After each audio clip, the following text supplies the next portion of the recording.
Bonsoir. Bonsoir à toutes et à tous. Bienvenue au forum des images. Alors on est très heureux, je suis Fabien Gaffé, le directeur artistique de ce lieu, et on est très heureux d'accueillir cette première édition et cette séance d'ouverture dans cette très belle initiative dont on va parler tout de suite, les Miss Eliade. Et en plus, donc cela intervient, comme vous l'avez pu le voir, avec la première bande-annonce, en tout cas dans une thématique que l'on a lancée il y a 2 semaines autour des mondes parallèles, donc où on aura aussi pas mal de films de science-fiction. Donc tout ça est très complémentaire. Et d'ailleurs, à ce titre, je fais un petit peu de publicité pour le Forum des images, évidemment. Enfin, j'en profite puisqu'il y a une très belle salle ce soir. Non, mais plus sérieusement, si vous aimez la science-fiction et si vous êtes là, de toute façon, ce soir, vous aimerez aussi le week-end que l'on vous propose en compagnie de l'écrivain et philosophe Pierre Bayard, qui nous propose également une conférence BD dès vendredi prochain. Et également, nous aurons une séance de jeux vidéo interactifs. Voilà, Stanley Parable, samedi prochain également. Donc ça, c'était la partie aussi pour montrer que le jeu vidéo, la BD et le cinéma font partie de l'ADN et maintenant du Forum des images. Et donc, il était tout naturel de vous accueillir ici pour cette ouverture. Donc, Christian Landé, délégué général de l'ADRC, et Jean-Yves Delépinay, qui connaît un petit peu ces lieux, donc, en tant que président d'Images en bibliothèque. Donc, je vous passe la parole pour nous présenter cette merveilleuse initiative. Bonsoir à tous. Merci de nous accueillir dans cette belle maison. J'allais dire bonsoir les terriens, mais c'était un peu facile. C'est une manifestation effectivement qui nous a interpellés tout de suite. Peut-être un mot sur la DRC, parce que je pense un certain nombre d'entre vous ne connaissent pas ce que c'est que cette structure. C'est une agence qui a été créée en 83 à un moment d'une crise du cinéma, une autre crise du cinéma. Qui est conventionnée et subventionnée par le CNC dans une politique d'aménagement du territoire de façon à ce que les publics, quelle que soit leur situation géographique, aient un accès de qualité à la culture, ce qui nécessite de les accompagner sur leurs projets de rénovation de leurs salles et de les accompagner aussi pour qu'ils aient un accès diversifié aux films inédits et de patrimoine et sur leurs actions culturelles. Le CNC, il y a 2 jours, il y avait les vœux du CNC. Le président du CNC a invité, on va dire, la profession pour ses vœux de début 2023. Et il nous a redit une nouvelle fois que la question du jeune public ou du public jeune était un sujet évidemment essentiel aujourd'hui. Et qu'il fallait accompagner la création et pouvoir la diffuser partout et tous les supports. Donc c'est une résonance avec la période actuelle. Et en 2021, le CNC, suivant cette question-là, qui était déjà dans les objectifs du CNC avant la crise sanitaire, avait lancé une opération de diffusion culturelle, un appel d'offres auquel nous avons souhaité répondre. Et il nous a paru tout naturel d'associer et les salles de cinéma et les médiathèques, parce qu'il nous semble que c'est les 2 équipements culturels de proximité qui participent à l'animation culturelle des territoires et de tous les territoires. Et nous nous sommes retrouvés avec Images en bibliothèque, que l'on connaît évidemment par ailleurs, sur d'autres sujets, et on a construit ensemble ce programme avec l'idée que d'abord, il y ait une répartition géographique dans 56 lieux, au nord, à l'est, au sud, à l'ouest, mais aussi en Outre-mer. Ça, c'est relativement novateur parce qu'on a toujours du mal à mener des programmes structurés, y compris dans les territoires ultramarins, donc à la fois là, à Mayotte, aux Antilles et en Nouvelle-Calédonie. Voilà. Et l'idée, c'est que à la fois, il puisse y avoir une opération sur ces 56 lieux avec une multitude on va dire de produits, de produits culturels, de films, d'éléments vidéo qui puissent permettre effectivement d'aborder ce sujet. Il fallait trouver un sujet qui puisse être en résonance avec le public jeune, qui est un public souvent qui échappe aux salles de cinéma, peut-être aussi aux médiathèques, parce que c'est sans doute un peu moins, parce que c'est une période, on va dire, un peu importante, particulière et importante dans une vie. On est un peu presque à la fin de l'adolescence, au début de son jeune adulte. On a déjà des volontés, enfin, on a déjà une sorte de prescription. Et en même temps, on est très sollicité par plein de sujets en même temps. Donc il faut trouver des thématiques et des sujets qui puissent intéresser ce public jeune. Et d'ailleurs, on a vu qu'après la crise, après le confinement, il y a un certain nombre de films pour lesquels on a vu revenir en fait, ce public jeune. Donc il suffit de trouver en fait, des médiations qui permettent de faire revenir le public vers des films qui vont parler à ce public. Et qui va parler à tout le public. Voilà.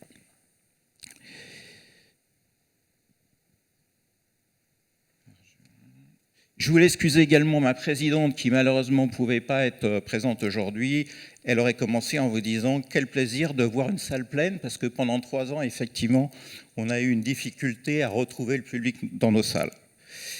Et donc, la problématique, c'était aussi, à côté de ce travail de programmation, d'avoir tout un travail de support sur les réseaux sociaux qui permettent effectivement de rayonner de façon très large auprès de ce public, avec le travail Nexus, là, qui est très réputé sur ces sujets de la science-fiction.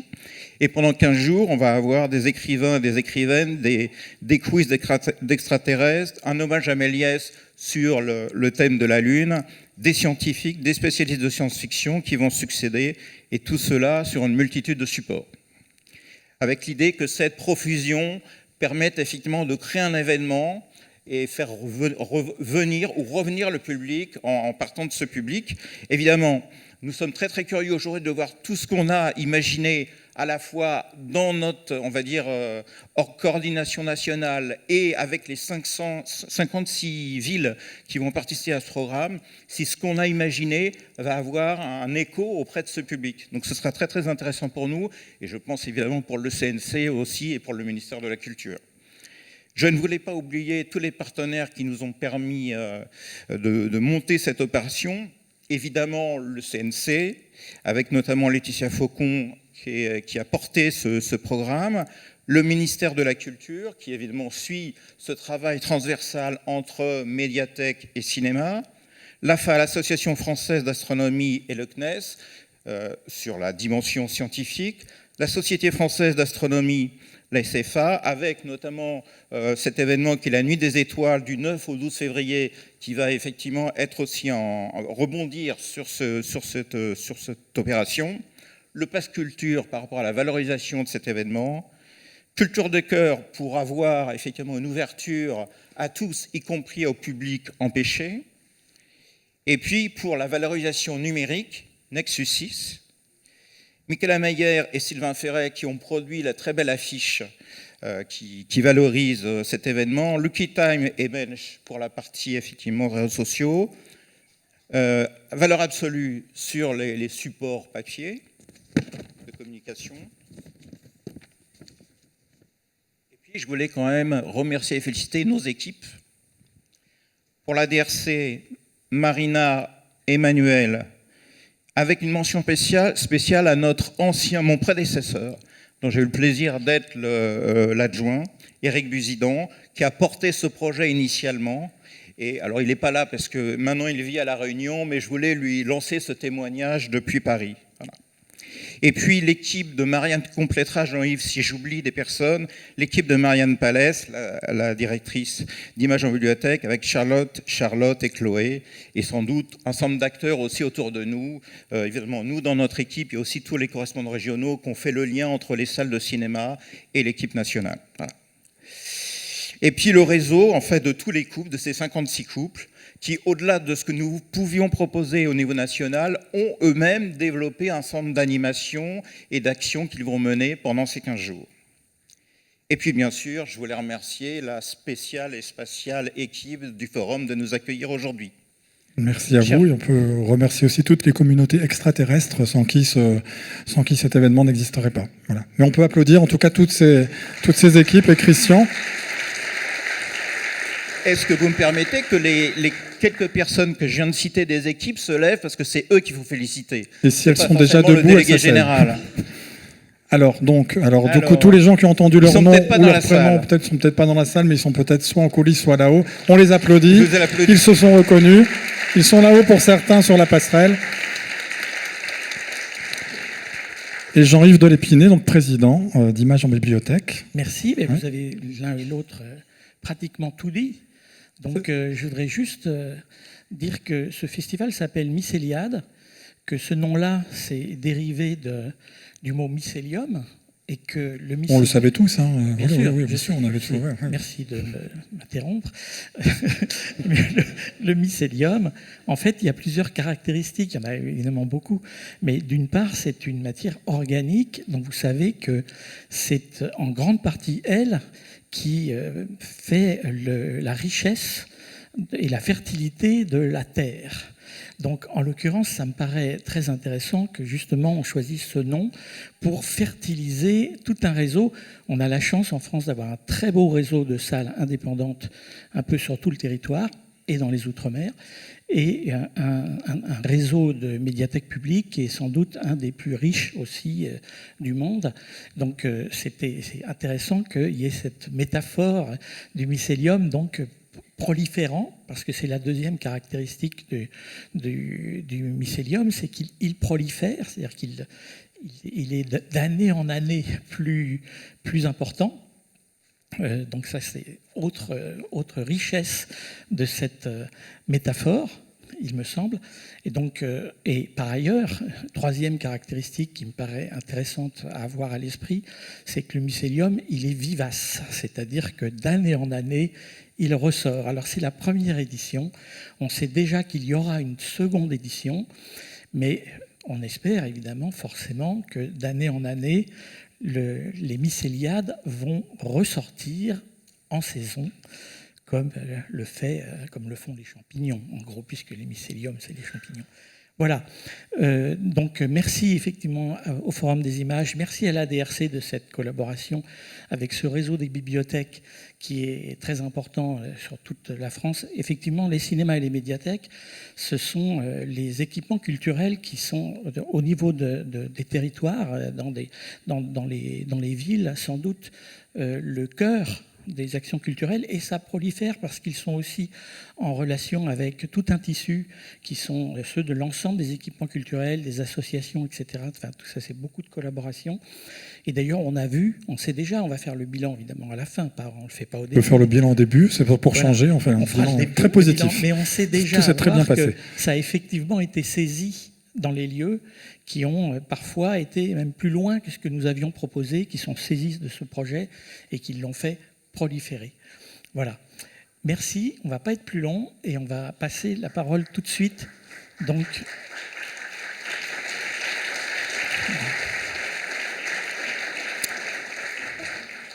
maintenant, ça va être place aux rencontres extraterrestres. Et donc, on va passer la parole à Perrine Kenson, qui est journaliste, spécialiste du cinéma, de la science, des jeux vidéo, des séries, etc. Et qui notamment est autrice du podcast qui s'appelle 7e Science. Voilà.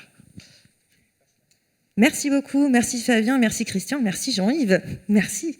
Et bonsoir à toutes et à tous. Déjà, merci beaucoup d'être aussi nombreux pour cette ouverture des Mycéliades, pour cette première édition des Mycéliades. Alors, sans plus attendre pour ces rencontres extraterrestres, je vous demande d'accueillir ceux qui vont venir parler, ceux qui vont venir à côté de moi. Alors, je vous en prie, ne vous gênez pas pour les applaudir, ils le méritent. Alors, déjà, on va accueillir le capitaine du Nexus 6 lui-même. Donc, bonjour, capitaine. Donc, depuis 2014, lui et son équipage se mettent en scène et proposent des chroniques sur YouTube en lien avec la science-fiction. Tu te mets là, très bien. La science-fiction, le cinéma, le jeu vidéo et la littérature. Nexus 6, c'est aussi une web-série qui raconte les aventures de l'équipage. Bonjour. Bonsoir. Ouais, bonsoir, c'est mieux. Bonsoir. Bonsoir à toutes et à tous. Bienvenue.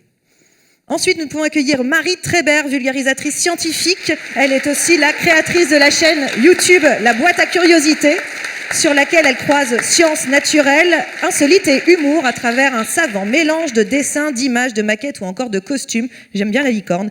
Elle est également l'autrice du livre La Boîte à Curiosités, édité chez The Book, et des animaux bizarroïdes chez Larousse. Bonsoir. Bonsoir.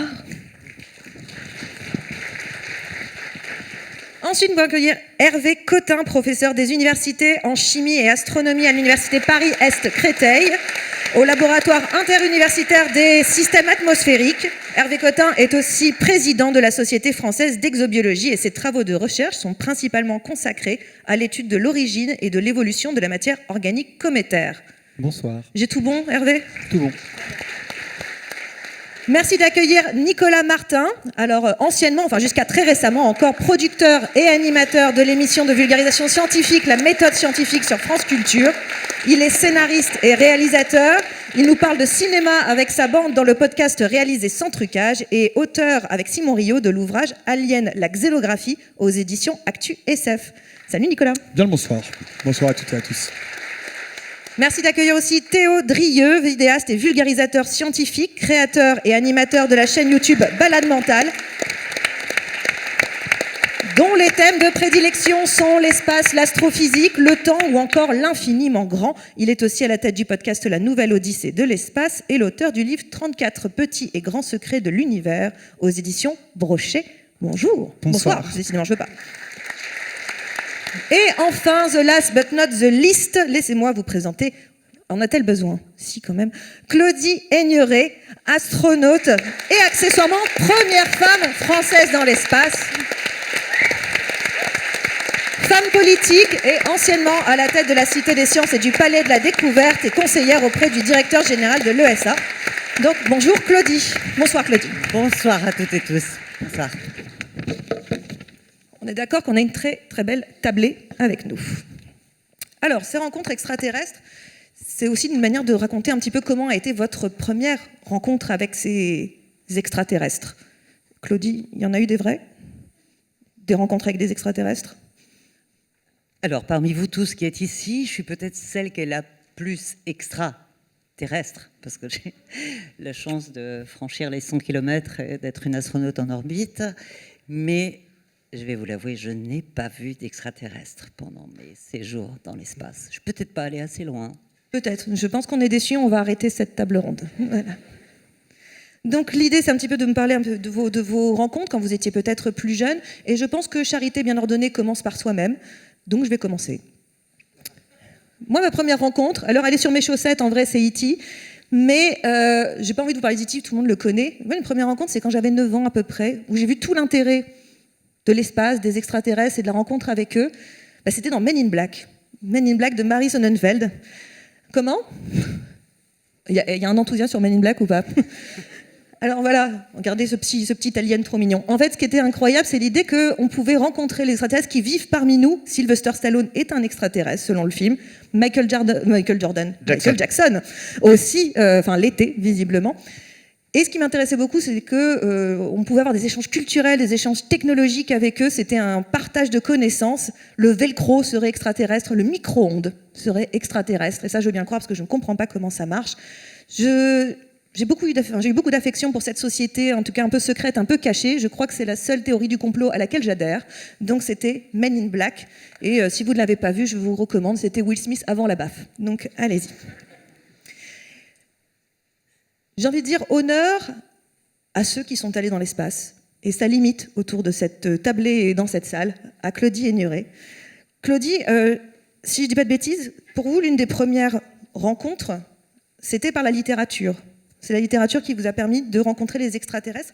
Est-ce que vous pouvez m'en dire un petit peu plus? À travers quels auteurs? Eh bien, volontiers. J'ai une formation scientifique, mais j'ai été très intéressée pendant mes études par ce qu'on appelait les lettres mortes, le latin et le grec, qui ont pavé aussi ma culture. Et donc, quand j'avais 10, 11 ans, avant d'avoir assisté au premier pas de l'homme sur la Lune en 69, j'avais des cours de grec où on nous a fait lire, dans le texte, en grec, Lucien de Samosate et ses histoires véritables, dont la première page était de dire... c'était le IIe siècle, hein, après Jésus-Christ, ça remonte à très loin. Je ne sais pas si on parlait de science-fiction à l'époque, mais en tout cas, ces histoires véritables, Lucien de Samosate avait bien précisé qu'il ne fallait les croire en rien, que c'était des histoires vraies, mais à ne croire en rien. Et il y avait des Sélénites à l'époque, donc ces petits habitants sur la Lune.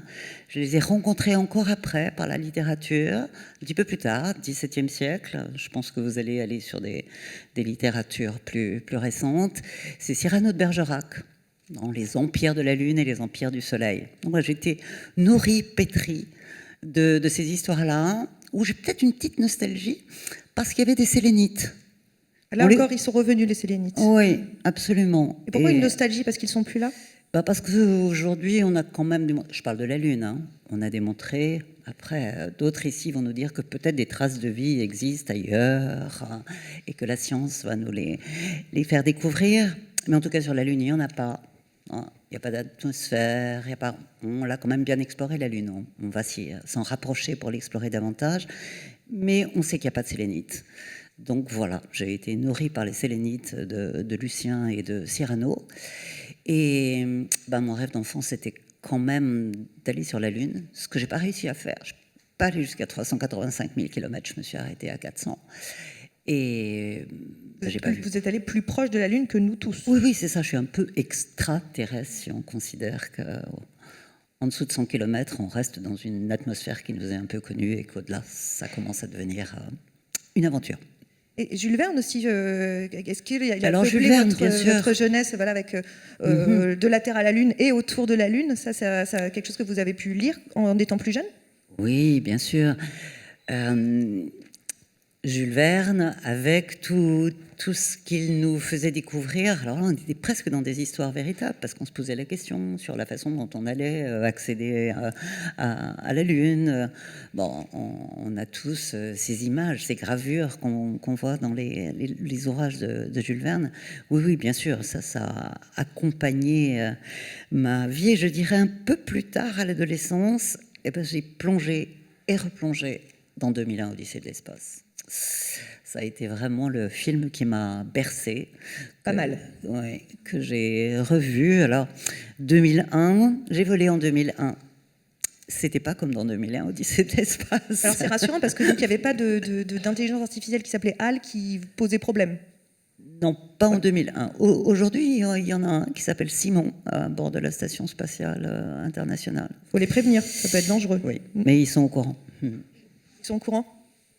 Et est-ce que justement cette littérature dont vous avez parlé, de Lucien de Samosat, de Cyrano de Bergerac, Jules Verne et même 2001, l'Odyssée de l'espace, c'est ce qui a contribué à faire votre carrière, en fait, c'est-à-dire de devenir astronaute, de donner cette envie, à peupler votre imaginaire pour devenir l'astronaute que vous êtes?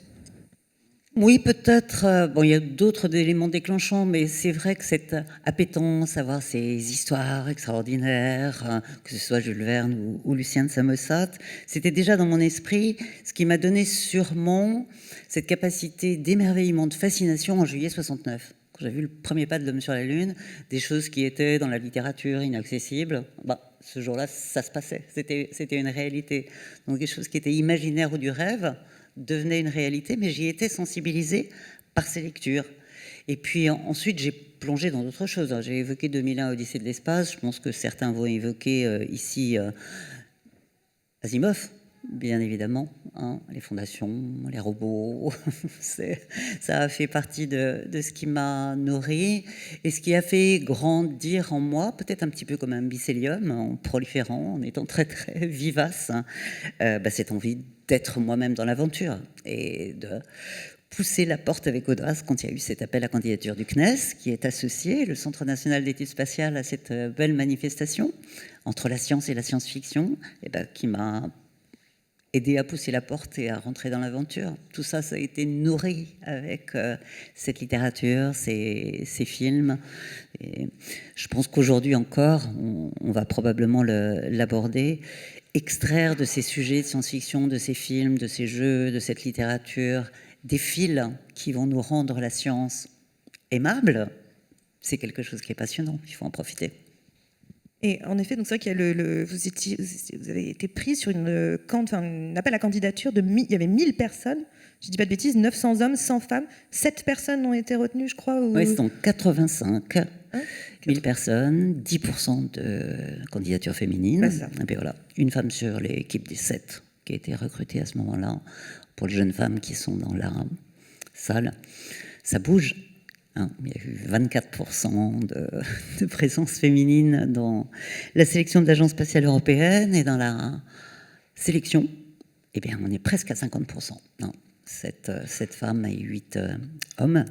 Et puis, ben, voilà, Sophie Anneau, qui est notre candidate française qui va rejoindre l'Agence spatiale européenne dans quelques mois pour démarrer son entraînement. Ben, on est très, très heureux qu'elle puisse incarner la science, la fiction, l'aventure et la suite de l'aventure.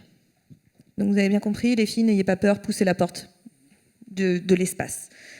Hervé Cotin, j'ai dit que vous étiez, et j'ai peur de dire une bêtise, donc je vais me relire, c'est plus prudent, j'ai dit que vous étiez président de la Société française d'exobiologie.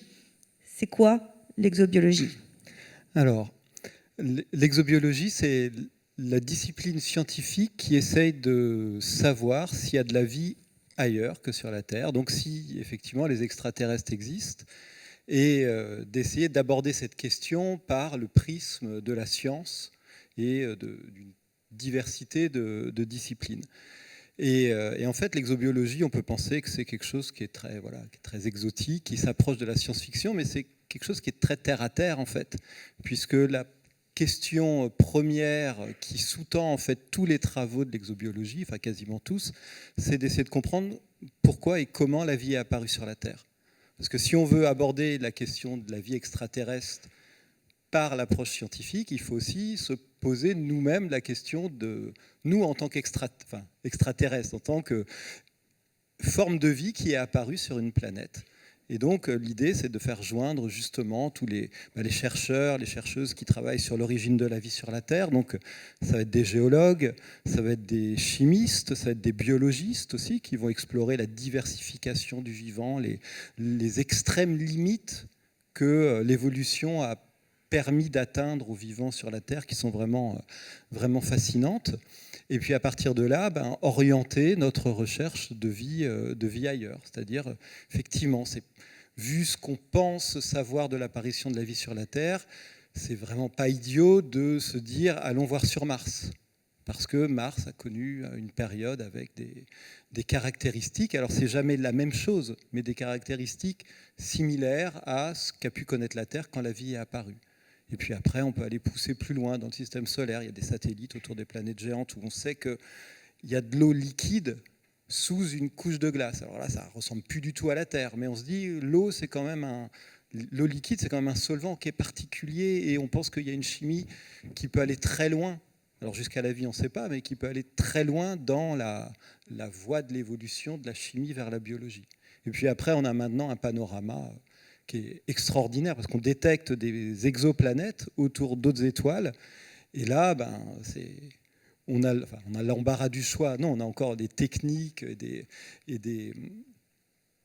des barrières technologiques à pousser, mais on sera dans 10, 20 ans capable de détecter des exoplanètes qui ressemblent à la Terre. Et alors, voir les extraterrestres, non, mais essayer de chercher dans l'atmosphère de ces planètes, parce qu'elles nous envoient de la lumière, et cette lumière, elle voyage à la vitesse de la lumière, donc c'est pratique, on n'a pas besoin d'y aller. Mais on essaiera de voir s'il y a des signatures qui ne pourraient être expliquées que par la présence de vie dans ces atmosphères. Donc on brasse très large de la chimie à la biologie jusqu'à l'astrophysique et des observations très lointaines. Donc c'est ça l'exobiologie. Donc on n'est pas exobiologiste, mais on est un chercheur, moi je suis chimiste, et on s'inscrit dans sa démarche dans tout cet ensemble qu'est l'exobiologie. Pour voir si on n'est pas les seuls à avoir eu du bol d'exister, d'une certaine manière. Oui. Et vous, votre premier extraterrestre qui vous a fasciné avant d'aller enquêter sur eux, c'était dans Goldorak. Pour préparer cette journée, on m'a posé cette question, quand est-ce que j'ai rencontré mon premier extraterrestre ? Et ça a été un vrai casse-tête en fait, parce que alors, je ne vais pas dire que j'ai toujours été entouré d'extraterrestres, mais trouver la première chose. Alors j'ai regardé les dates de parution des dessins animés à la télé. Alors à l'époque, il n'y avait pas l'embarras du choix. Je suis né en 72, donc il il y avait 3 chaînes de télé, une émission pour enfants sur la 2, et puis après on passait sur TF1, et puis c'était Casimir. Alors, j'ai vérifié, Casimir, c'est pas un extraterrestre, c'est un monstre gentil. Donc, j'ai exclu Casimir du spectre de ma rencontre extraterrestre, et je suis arrivé sur Monstre Goldorak. gentil, ce qui ne dit absolument rien de où il vient, mais très bien. Oui, mais bon, c'est pas. Mais en effet, c'est pas un extraterrestre. C'est pas un dinosaure, je crois que Je crois que c'est une sorte de dinosaure, mais bon, voilà. Truc, oui, donc je me suis dit, bon, ça aurait été Casimir, mais non, c'est pas Casimir. Et donc je suis arrivé sur Goldorak, et je me rappelle vraiment être tombé par hasard un soir sur la télé sur Goldorak, et j'ai été. Voilà, c'était plus possible les semaines suivantes de louper Goldorak. Et les extraterrestres dans Goldorak, et ben, là, c'est les méchants. Alors bon, il y a bien sûr, il y a Actarus qui est un extraterrestre, mais vous admettrez que c'est pas super. Il nous ressemble. Bon, il a beau être un extraterrestre, c'est pas un vrai extraterrestre. Ouais. Et donc voilà, il y a les méchants, et dans les méchants, il y avait celui qui m'impressionnait le plus, c'était Hydargos, parce qu'il avait une tête un peu bizarre. Alors il est méchant, et c'est vraiment l'ennemi. Donc c'est un des stéréotypes de l'extraterrestre qui est le méchant, qui veut envahir la Terre. On ne sait pas trop pourquoi. Enfin, quand on réfléchit vraiment scientifiquement à pourquoi est-ce que des extraterrestres auraient envie d'envahir la Terre, ça nous emmènerait très très loin dans la discussion, mais il n'y a rien d'évident à ça. Et donc effectivement, mon premier extraterrestre, je pense que c'est Hydargos, parce que je suis obligé de défendre Minos, je suis désolé. Oui, c'est vraiment c'est viscéral. C'est le jour où j'ai pas mis l'un de mes 27 t-shirts Goldorak, je le portrait de famille avec tous les méchants. Ouais. Et Minos, Monsieur, Madame, ça parle tellement de choses dans ma vie ensuite. Mais je me suis posé la question, est-ce que c'est Hydargos ou Minos ? D'abord Minos, ensuite c'est... Oui, et puis à la fin elle trahit. Oh non, c'est beaucoup plus intéressant. Alors la discussion spécialiste de Goldorak, c'est après. D'accord. Mais voilà, Hydargos, il a vraiment une tête d'extraterrestre. Minos, un peu moins. Voilà, c'est très donc, cliché. On pourra débattre de qu'est-ce qui ressemble à un extraterrestre ou pas. Aussi, oui, c'est vrai. Après. Bon, on en reparlera. Ouais. Et il y a autre chose aussi, c'était la littérature. Je crois qu'il y a le cycle de, et je vais mal le prononcer, de Chai. Oui, c'est ça.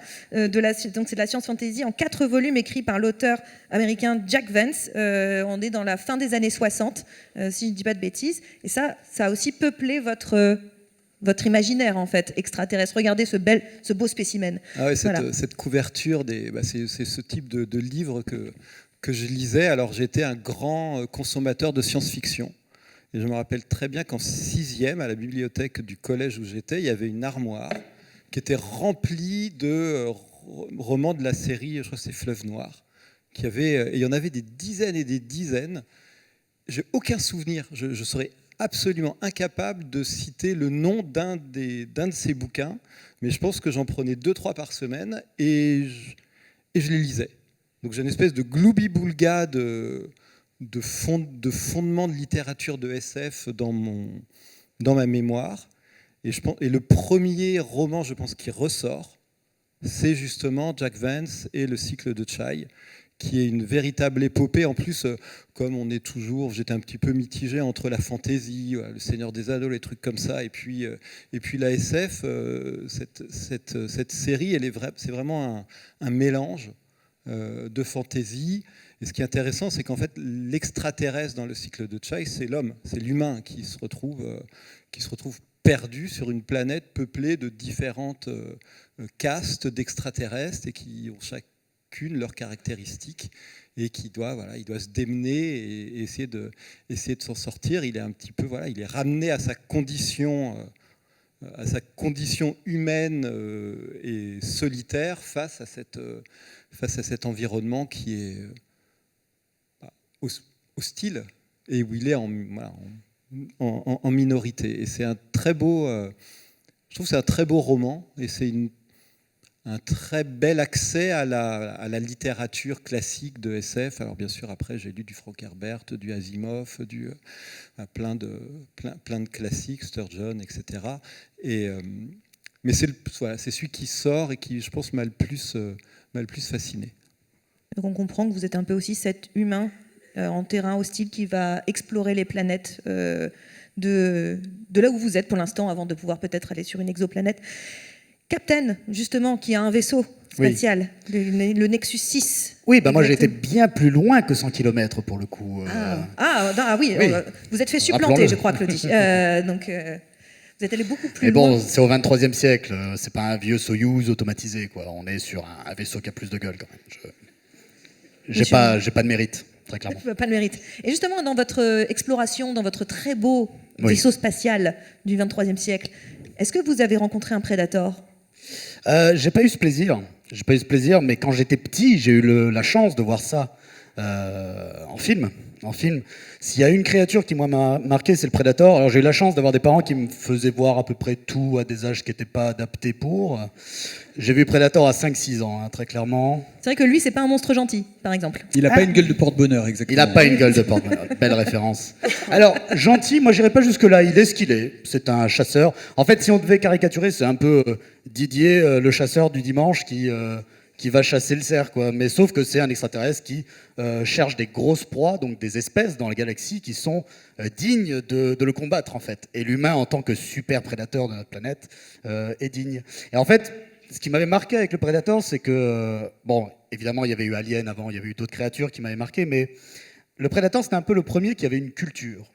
C'était un peu ça, l'innovation. Le xénomorphe d'Alien est une créature qui fait partie d'un système, qui est peut-être une espèce type fourmi, sociaux, etc.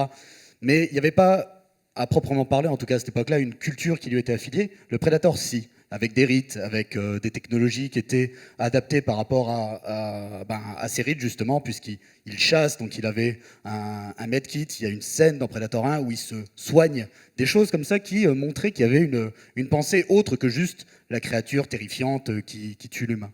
Et ça m'avait énormément marqué quand j'étais petit, quoi. Alors faites attention quand vous parlez d'Alien, il y a quelqu'un autour de cette table qui pourrait avoir des problèmes avec vous. Il en parlera tout à l'heure. Il y a un autre film aussi qui vous a marqué, je crois, c'est Ennemi de Wolfgang Petersen. Ouais. Alors pour petit rappel, Wolfgang Petersen, on lui doit Air Force One, avec un super extraterrestre appelé Harrison Ford. Il a aussi fait Das Boot, par exemple, ou 3.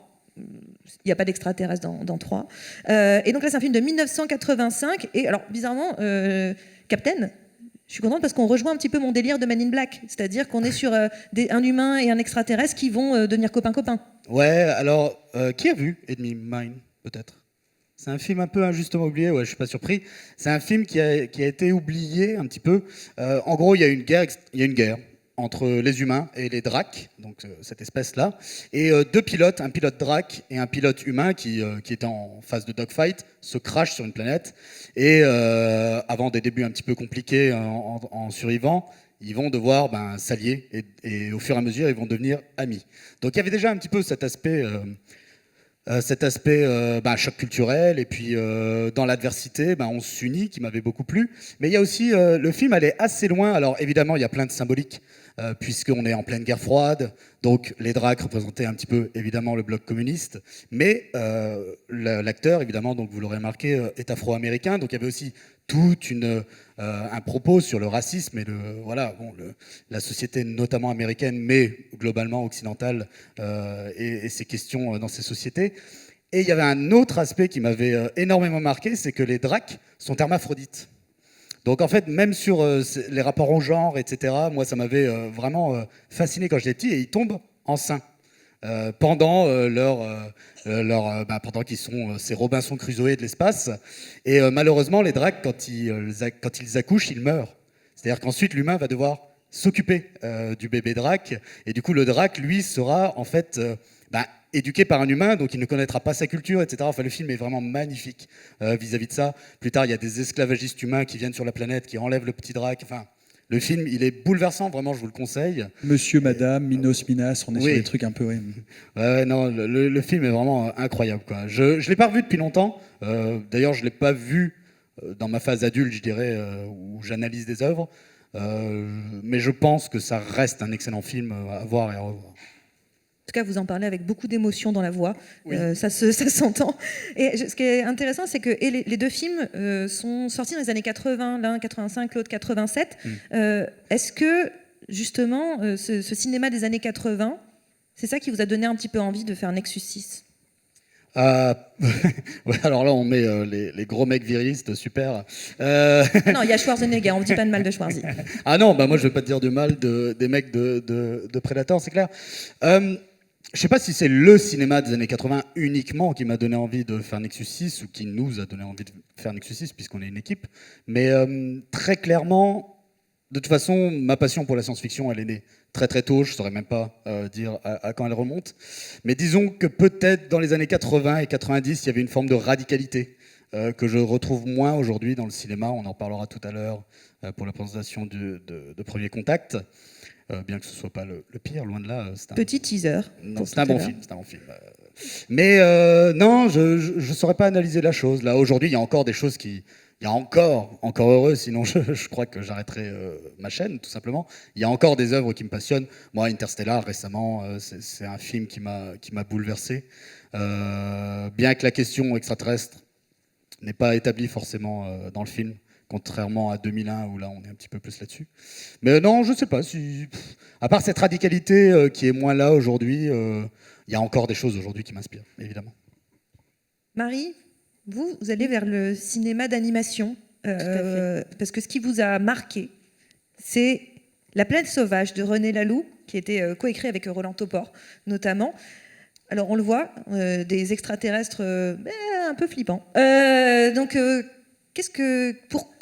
pourquoi la planète sauvage? Qu'est-ce qu'elle vous a fait, cette planète sauvage? Elle m'a traumatisée. Voilà, faut le dire. Un peu comme le capitaine, j'ai eu le délice d'être exposée à ce genre de film, pas trop jeune, mais presque. J'avais un papa qui était un féru de science-fiction. Et il m'a ramené une cassette, il m'a dit c'est super, on va regarder un film d'animation de science-fiction. Et donc j'ai regardé la planète sauvage, c'était un cauchemar. Donc c'est un film de René Laloux qui est sorti en 1973, illustré par Topor. Donc c'est assez fou parce que c'est une prouesse artistique dans le sens où tout est fait en papier découpé. Ça a mis plus de presque 4 ans à être réalisé. Et donc, on va sur une planète qui s'appelle Igam, sur laquelle vit une civilisation, donc des géants comme ça, humanoïdes bleus avec des grands yeux rouges horribles. Et cette civilisation, un jour, ramène d'une de ses expéditions des petits hommes, OMS, qui ressemblent fortement à des humains d'une planète dévastée qui s'appelle Terra, qui ressemble beaucoup... du coup, je ne sais pas du tout à quoi vous faites référence. Non, moi non plus. Et du coup, en fait, ces dragues, donc il va y avoir une partie de la population des hommes qui vont pulluler de manière sauvage, et une autre partie qui vont être utilisées à des fins de divertissement, on va dire, pour les dragues, un peu comme des petits animaux de compagnie, qui vont être habillés, installés comme dans des petites maisons de poupées. En fait, c'est vraiment du pur loisir, du pur divertissement. Et on va suivre donc Tiwa, qu'on voit juste là, qui est une jeune drague, avec son homme qui s'appelle Terre, donc son petit animal de compagnie. Et petit à petit, ce Terre va acquérir du savoir et de la connaissance via des écouteurs qui transmettent du savoir drague, et va s'enfuir et va enclencher une espèce de révolte en faisant une passation de savoir aux hommes sauvages. Bref, donc quand j'étais petite, j'étais horrifiée. Je trouvais ça vraiment... le film c'est une espèce d'orgie expérimentale. La musique fait aussi beaucoup pour ça. Alors que ça soit visuel, hein, ce papier découpé donne un mouvement très saccadé, presque indigeste tout le long du film, qui est très court, mais on a l'impression qu'il dure 6 heures. Et ce synthé halluciné qui est tout à fait particulier, et à la fois qui fait tout le génie du film aussi. Hein.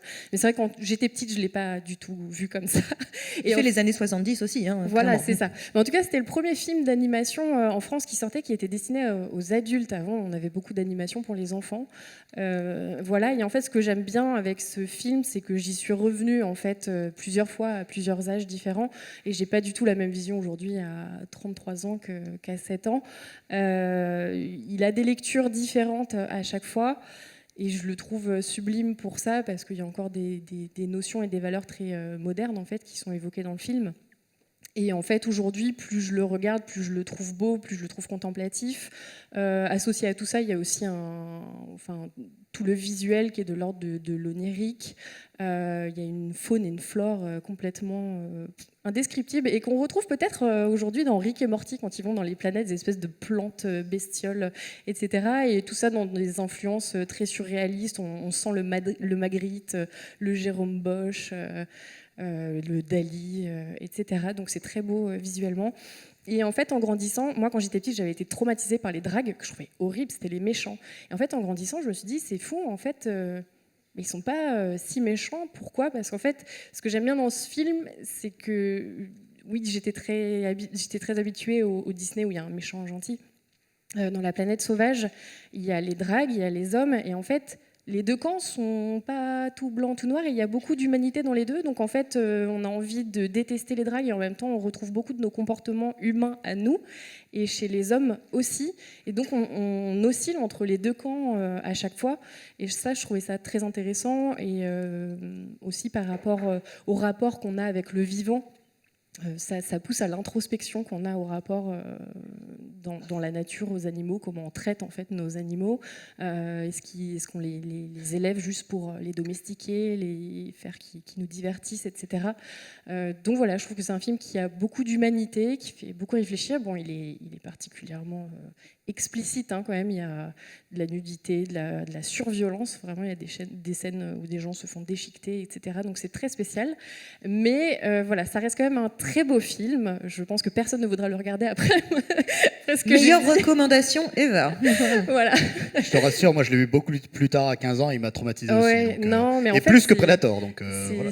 Non, c'est un film qui est vraiment très très beau et qui a des très beaux messages, parce qu'au final, bon pareil, il n'y a pas une happy ending comme dans les structures un peu Disney, mais la fin ouvre quand même sur comment on fait pour trouver des compromis entre espèces, comment on se respecte les uns les autres, comment estimer l'autre. Et voilà, je trouve que c'est rempli de valeurs qui sont très belles. Voilà.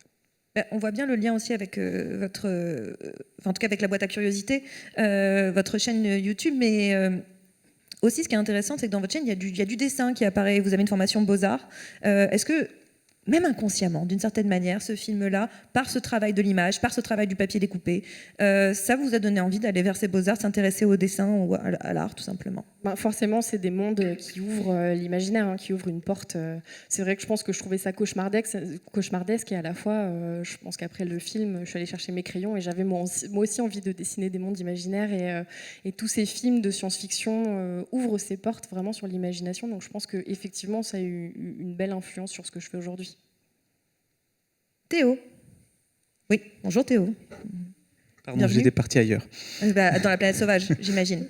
Oui, je l'ai vu, c'est vrai qu'il est traumatisant, et je vous le conseille, pour le coup. Bon courage. Voilà. Alors, grâce à Hervé, on sait ce que c'est que l'exobiologie. Et vous êtes sur l'exobiologie spéculative, Théo. Oui, alors j'ai un peu botté en touche, je crois, quand vous avez posé la question. Carrément botté en touche. Ouais. Du coup, moi, j'ai choisi des extraits de petits films ou de travail graphique que fait quelqu'un qui s'appelle Marc Boulet, qui travaille souvent avec Jean-Sébastien Steyer, qui est paléontologue et biologiste. Et Marc Boulet, il est artiste, en fait. Et eux, ils travaillent sur des animaux plausibles. Donc c'est le champ des possibles et la mesure des plausibles. Je ne sais pas comment décrire ça en fait. Alors j'ai pas forcément choisi ceux qui rendent le plus justice parce qu'en plus je me suis trompé de fichier. Je vous invite à aller voir Another World où en fait en gros lui deux discussions qu'il a avec Jean-Sébastien Steyer.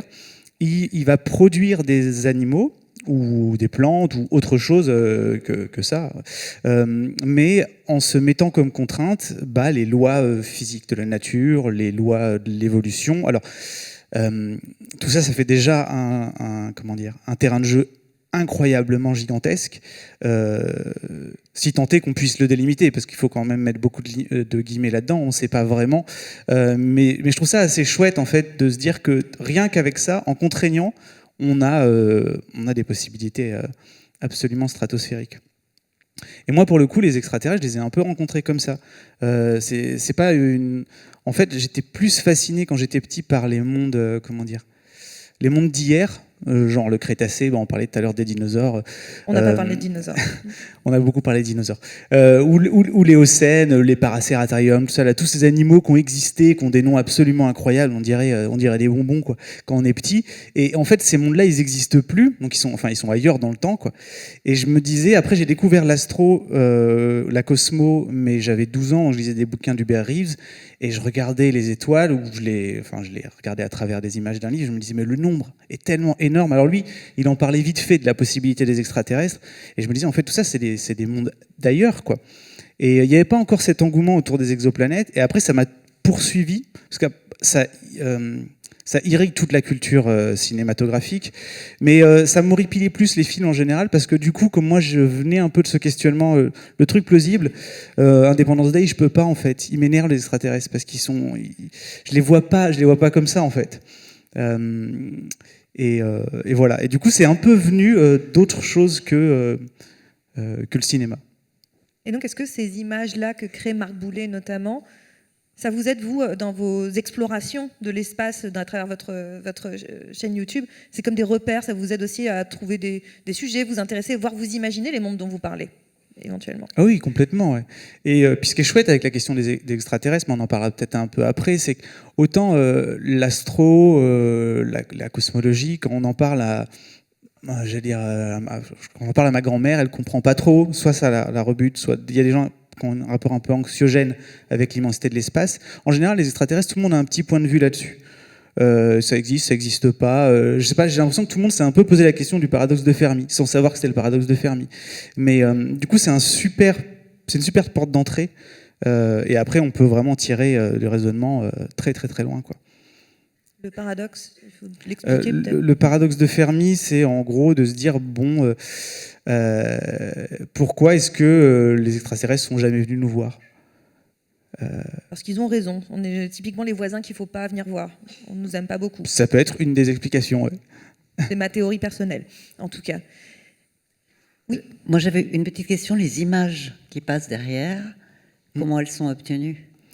Alors, je sais pas, parce qu'il travaille de plein de façons différentes. Il y a beaucoup de numérique, il y a aussi beaucoup de croquis qu'après il va transformer par ordinateur. C'est pas des vrais extraterrestres. Ah non, c'est pas des vrais, non. Non, mais on sent la scientifique. On sent quelqu'un qui a besoin de vérifier, quand même. Et c'est vrai que lui, moi, je le croise pas.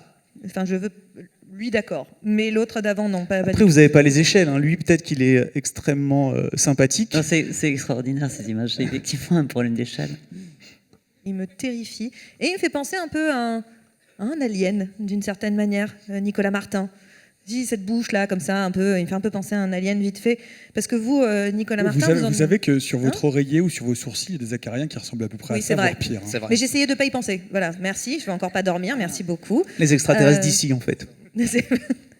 Alors, Nicolas Martin, vous avez carrément, vous, écrit un livre pour l'alien. Donc, qu'est-ce qui vous plaît tant chez ce xénomorphe, d'ailleurs? Parce qu'on a parlé d'exobiologie, l'exobiologie spéculative, et là, on a la xénographie, donc on est encore sur un autre mot. Qu'est-ce qui vous plaît chez cet alien, qui n'est pas gentil? Mais alors, c'est rigolo, parce que là, depuis que je vous entends, et quand vous posiez la question tout à l'heure du premier contact avec un alien, je me dis que c'est peut-être le moment, parce que c'est quelque chose dont je n'ai pas parlé en public jamais, j'en ai un tout petit peu parlé, mais les gens m'ont jamais pris trop au sérieux, et je trouve que c'est peut-être le moment d'en parler, parce que je vais avoir 6 ou 8 ans, et il faisait nuit, c'était l'hiver, donc je rentrais en vélo sur une petite route de campagne, et je me souviens que je rentrais, il faisait un peu froid, et d'un seul coup, il y a une sorte de lumière qui arrivait, donc je pensais que c'était un camion, une voiture, etc., et pas du tout, parce que la lumière venait par-dessus moi, sur les petites routes, et puis, bon, je sais pas... Je me souviens plus très bien. Je me suis... Non, pardon, pas du tout. J'aurais tellement aimé que ça m'arrive, en fait. Le problème, c'est que je regardais le mystère à la télé. J'étais là, mais pourquoi? Mais qu'ils me prennent, s'il vous plaît. Mais faites quelque chose, opérez-moi. Malheureusement pas. Ou enfin, pas que je le sache. Enfin, mais bon. Non, en fait, mon premier souvenir, ce serait certainement Vega, parce que dans Goldorak, moi, j'aimais les méchants. Dans les histoires, j'aime globalement plutôt les méchants. Quand ils se faisaient arracher le bras, j'étais genre, yeah, c'est parti. Mais malheureusement, les méchants se prenaient une trempée à la fin, comme chaque fois. Mais je les identifiais pas vraiment comme des extraterrestres. Mais non, le souvenir initial d'Alien, c'est mon cousin qui lisait la novélisation d'Alan Dean Foster.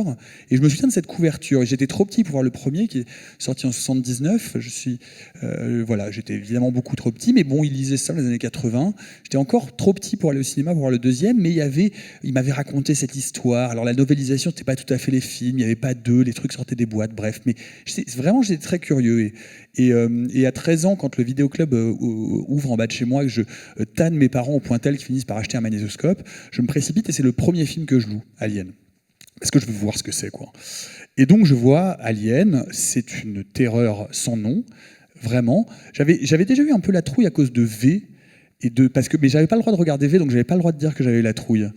Parce que, en fait, je regardais à travers la porte de ma chambre mes parents qui regardaient V, et je me souviens de la scène de l'accouchement qui est effroyable. Alors maintenant, c'est un peu vieilli, mais elle accouche de jumeaux. La première, elle a une langue de serpent, donc déjà, là, je commence à pleurer. Et la deuxième, c'est un lézard, donc là, c'est l'enfer. Donc maman revient, elle me dit non, mais c'est des marionnettes. Je dis non, c'est vrai, elle accouche d'un lézard. Bref. Donc, en fait, une petite histoire d'amour avec les choses bizarres. Et, il est mignon tout plein. Voilà, tu me regardes ça. Voilà. Qui n'a pas envie d'avoir un petit truc comme ça? Ça grandit très bien, ça prend un peu de place, mais ça grandit vite, il faut faire attention. Bref. Le miracle de la vie. Et non, ce qui est intéressant dans Alien, et quand je me suis repenché dessus, bon, outre le fait que j'ai ensuite découvert les suites, et que je trouve qu'il y a une unité que chaque film, en tout cas de la première tétralogie, et même des deux suites, Prometheus et Covenant, dont on peut parler... je t'entends. Non, mais sur quelque chose, ça continue la mythologie, mais si on commence, là, on en a pour 1h30, donc on va faire court. Il y a une dédicace après, vous pouvez lui parler à ce moment-là. Il y a un bouquin. Ce qui est passionnant avec Alien, c'est que Alien, en 79, donc on est en 79, on est 2 ans après l'invention du mot blockbuster avec Jaws de Steven Spielberg, donc on est dans un blockbuster, on n'est pas dans un petit film fauché de série Z qui nous raconte la millième gloumoute de l'espace baveuse, c'est autre chose. Sur le grand public, on est également 2 ans après Star Wars, et d'un seul coup, Alien nous raconte quelque chose de radicalement différent de l'espace. C'est-à-dire qu'avant Alien, globalement, l'espace, c'est une extension du Far West. C'est un endroit où les hommes blancs, militaires, vont coloniser, vont répandre la bonne parole, vont quasiment planter le drapeau et vont trouver des créatures étranges, les gloumoutes un peu méchantes qu'il faut détruire et les jolies gloumoutes avec des décolletés qu'il faut séduire, à peu près. Et puis arrive Alien, où d'un seul coup, l'espace n'est plus du tout pareil. C'est pas des militaires, c'est pas de la conquête, c'est des prolos, c'est des prolétaires, c'est des soutiers de l'espace. Souvenez-vous, quand le premier discours, la première ligne de discours d'Alien, c'est Parker et Brett qui demandent s'ils vont avoir une part de prime supplémentaire parce que c'est pas normal qu'ils soient moins payés que les officiers. Et Alien, c'est littéralement, le mot alien, c'est un adjectif, ça veut dire étranger, différent, ce qui est autre. Et ça devient un nom propre. Et d'un seul coup, ce film-là va non seulement, par ailleurs, mettre pour la première fois une héroïne qui s'en sort, qui est Ripley, qui d'ailleurs n'a pas de prénom parce que le rôle était écrit sans être genré, c'est-à-dire que c'était un rôle qui était a priori plutôt écrit pour un mec, et c'est Ridley Scott qui décide de caster Sigourney Weaver. C'est une femme qui s'en sort, et pas parce qu'elle a de la force, des super pouvoirs, ou quelque chose qui va la transcender, juste parce qu'elle est plus intelligente. Et plus encore, moi, ce que je trouve formidable en Alien par rapport à Predator, et à quel point cette mythologie nous a complètement... C'est-à-dire que moi, ma mère de 87 ans, quand je lui dis Alien, elle sait ce que c'est, quand je lui dis Predator, elle ne sait pas. Attention, je vais te parler que de la créature. Non, mais ce que je veux dire, ce qui est passionnant, c'est qu'aujourd'hui, mesdames, souvent mesdames, et messieurs aussi parfois un peu, on dit tiens, il y a un truc qui bouge, un alien dans le ventre. Vous vous rendez compte à quel point la mythologie nous a marqués pour qu'elle intègre notre langage et notre discours courant pour parler d'un bébé dans un film qui va vous parler d'une maternité atroce, impossible et violente. Donc c'est dire à quel point le film nous a tous traumatisés collectivement. Et je vais rajouter une dernière chose qui est un peu intéressante, c'est que, comme tu le disais bien, effectivement, cet alien, bon, il est méchant, mais en fait, c'est pas tellement qu'il est méchant, comme le dit H, c'est une machine parfaite. Il nous tue pourquoi ?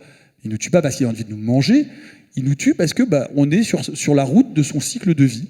Donc il n'a pas d'intention autre que de continuer à se reproduire et d'utiliser toute autre forme de vie pour perpétrer sa race. Il n'est pas ontologiquement méchant. Qui est-ce qui est méchant dans Alien ? C'est H. C'est maman qui est méchante. Aïe, le trauma, là. On y revient, monsieur, madame, tout ça, bon, bref.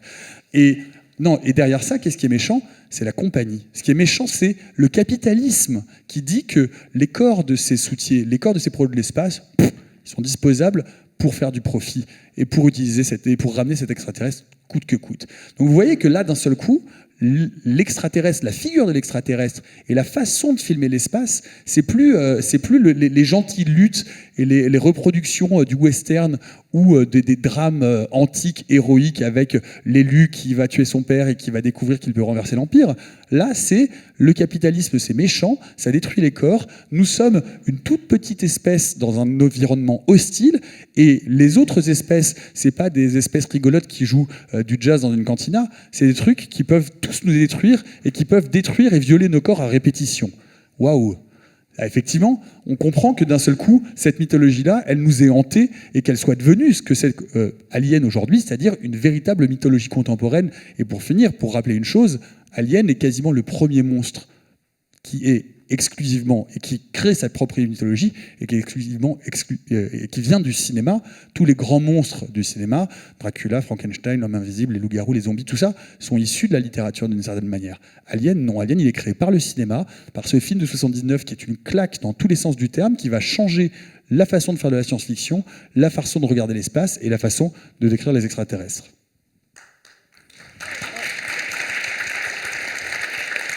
Et tout ça en une seule respiration. Il n'a pas du tout respiré depuis le début. Hein. Non, j'ai arrêté de respirer depuis mes... Voilà. Un vrai alien. On en a un. Non, mais j'avais pas prévu que cette table ronde devienne politique. Mais la science-fiction est politique. Ah, la science-fiction est politique. Tout est politique. Tout est politique et on va y arriver. Mais avant d'arriver sur la science-fiction, on va y arriver. On va speeder un peu aussi. Ce qui vous relie un petit peu tous les 6. Je m'inclus dans l'affaire, 7, c'est ce travail de la vulgarisation. Chacun à votre manière, que ce soit scientifiquement, que ce soit au niveau du cinéma, peu importe, vous avez ce travail de la transmission, ce travail de la vulgarisation.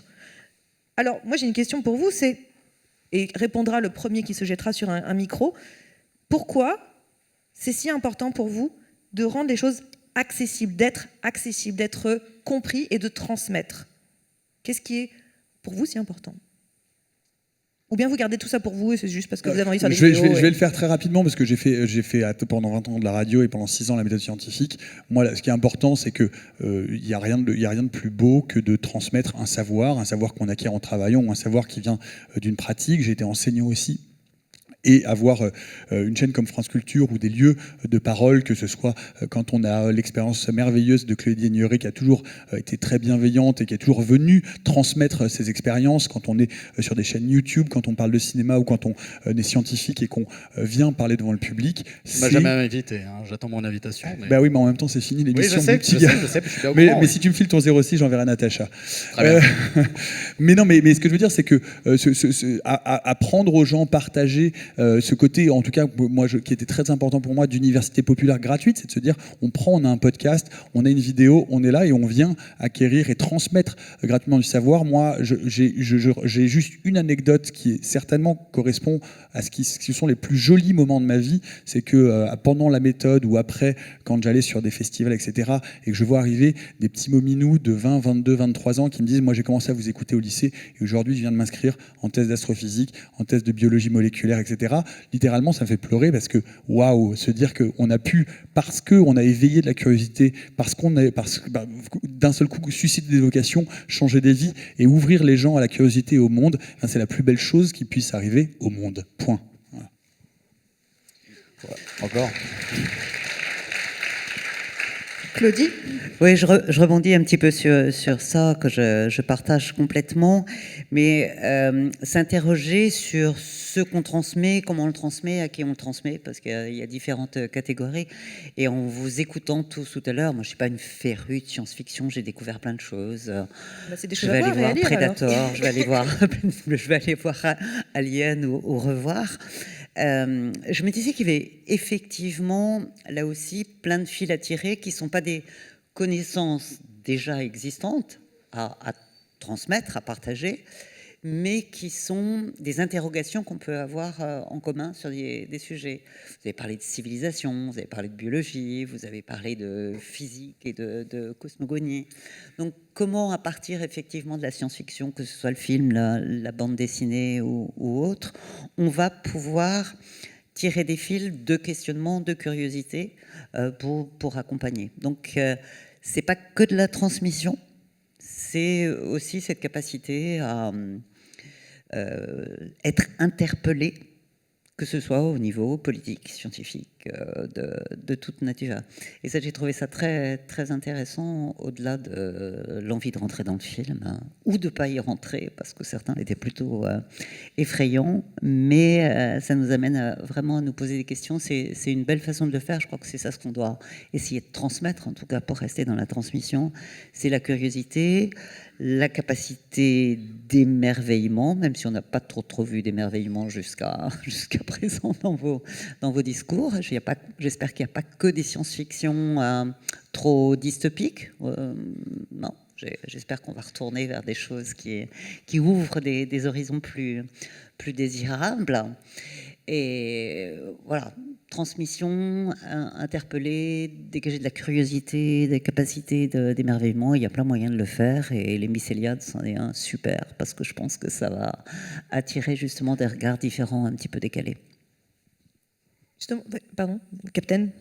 Oui, non, en fait, dans cette transmission, pour moi, la science-fiction, c'est le genre qui permet d'ouvrir l'esprit des êtres humains. Vraiment, je suis catégorique là-dessus. Aucun autre genre ne permet d'explorer l'inconnu, l'altérité, comme le permet la science-fiction. Quand on a parlé là d'Enemy Mine, ça m'a rappelé une autre anecdote d'une série. Alors, il y a eu un film aussi, mais il y a eu une série qui s'appelle Futur immédiat Los Angeles en français. Le vrai titre, c'est Alien Nation, qui est un bien meilleur titre. Je vous pitch rapidement. C'est dans les années 80, il y a des aliens qui arrivent sur Terre, mais qui ne sont pas du tout des envahisseurs, enfin ils ne veulent pas nous attaquer, ce sont des réfugiés. Et l'humanité va essayer du coup de les intégrer à la société humaine. Et alors c'est un buddy movie entre un flic humain qui va pour la première fois avoir un coéquipier alien, un autre flic alien, et du coup ils vont apprendre là encore à devenir amis, etc. Donc ça c'est un peu l'histoire du film, et la série continuait un petit peu, le film c'est avec James Caan, enfin vraiment c'est un super film, la série c'est avec un autre acteur, et donc ils deviennent amis, et le flic alien a une famille. Et il se trouve qu'un jour ils vont au mariage de la fille alien, avec un autre alien. Et on leur dit, ils arrivent à la mairie et on leur dit, attendez, excusez-moi, il y a un autre mariage avant, si vous pouviez patienter 2 secondes, voilà. Et la caméra, elle se porte. Là, je vous dis, on est en 92-93, hein, vraiment, il y a très très très longtemps. La caméra, elle fait un petit travelling. On voit l'autre mariage, on voit le marié humain qui est un homme, et ça se décale, et on voit le marié alien qui est un homme aussi. Et moi, ça m'avait profondément marqué. J'avais 6 ans et je m'en étais voulu parce que je n'avais pas imaginé cette possibilité. C'est-à-dire, ouais, j'avais 6 ans à peu près. Et je vois ça et je fais, ah bah oui, oui. Et c'est à ça que c'est la science-fiction. C'est-à-dire nous confronter à des choses, nous mettre en plus un miroir par rapport à nos propres biais, mais vraiment nous confronter à des choses, des idées qu'on n'avait peut-être pas naturellement imaginées, aussi ouverts et aussi humains qu'on puisse s'imaginer. C'est à ça, c'est nous mettre face à nos propres contradictions des fois aussi, et puis c'est en ça que moi je trouve que c'est vraiment l'œuvre, le genre le plus important qui soit. Et tu te posais la question, enfin vous excusez-moi, je tutoie très facilement. Tu posais la question de la dystopie, de l'utopie. Du coup, je m'interroge beaucoup en ce moment justement sur le rôle de la science-fiction parce qu'on a tendance à montrer des mondes extrêmement dystopiques ou en tout cas des choses très très graves. Et je suis en train de me demander des fois si on n'est pas en train d'arriver dans des prophéties autoréalisatrices et qu'on ferait peut-être mieux de se rééduquer à l'utopie justement.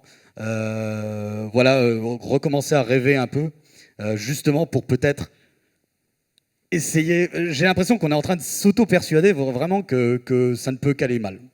Et peut-être que la science-fiction a un peu de responsabilité là-dedans. Il serait peut-être temps de rêver de positif de nouveau. Donc voilà. C'est le pitch de Tomorrowland. Oui, exactement. Tomorrowland, très bon film. Tout à fait, tout à fait. Voilà, c'est tout ce que je veux dire. Et justement, cette figure de l'alien, de l'extraterrestre, vous l'avez un peu dit, c'est la science-fiction, en tout cas, permet de réfléchir, renvoie un miroir de nos sociétés déformées, en tout cas, ou exagérées, et nous permet de réfléchir à ce qu'on vit peut-être maintenant, peut-être accélérer des changements aussi de pensée. Mais cette figure elle-même de l'extraterrestre, qu'il soit un alien, qu'il soit un E.T., qu'il soit peu importe, à quoi il sert aussi dans la science-fiction? Qu'est-ce qu'il vient nous raconter de nous? En fait, quand on a un alien dans un film, qu'est-ce que ça raconte? Pourquoi on l'aime tant, cet alien? Pourquoi on est fasciné par lui, au-delà de faire une rencontre autre? Il ressemble à pas grand-chose.